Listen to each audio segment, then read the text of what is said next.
Thalia finished the performance only by refusing herself permission to think. She moved as if mesmerized, taking her bows with Nuttall, clearing up her props, removing her stage makeup in the dressing room shared by all the chorus girls, and changing out of her costume and into a tan walking dress and her favorite hat.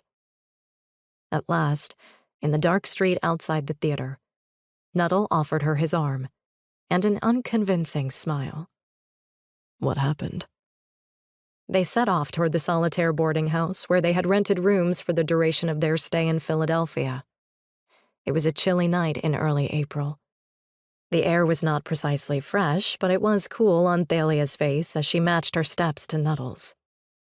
It cleared her head and made her feel more like she was awake and less like she was still lost in a dream. "What's wrong?" Nuttall prompted. Thalia cleared her throat. "I traded." Nuttall stopped in his tracks. Thalia released his arm and stood facing him, wishing the nearest streetlight were bright enough to show her more of his expression. "Not here." Nuttall led Thalia back to the boarding house parlor. Most of the other residents had long since retired for the night. Nuttall turned up the gaslight and gestured Thalia to the horsehair settee while he pulled a spindly chair close. "Keep your voice down and tell me everything."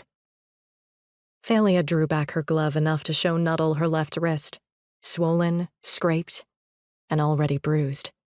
"I couldn't unlock the cuff." "I saw one manacle was open and the other shut. I assumed you'd pulled your hand through." "The lock jammed. I tried to."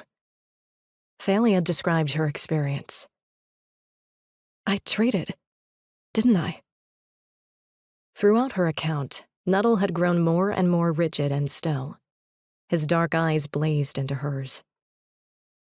"Why didn't you call for help? Why didn't you stop the act?" "I didn't think of it." Thalia rubbed her wrist. "Are you upset because I traded, or because I didn't stop the act?" "I am surprised and concerned," said Nuttall. "Milk bottles are upset." Whenever anyone said they were upset, it was a sure thing that Nuttall would say that. Sometimes Thalia said it herself without meaning to. "You may well have demonstrated the ability to trade. Whether you did or not, I am angry with myself that I didn't train you better. You should have stopped the act. On that point, I admit I find myself torn between fear for your safety and pride in your courage."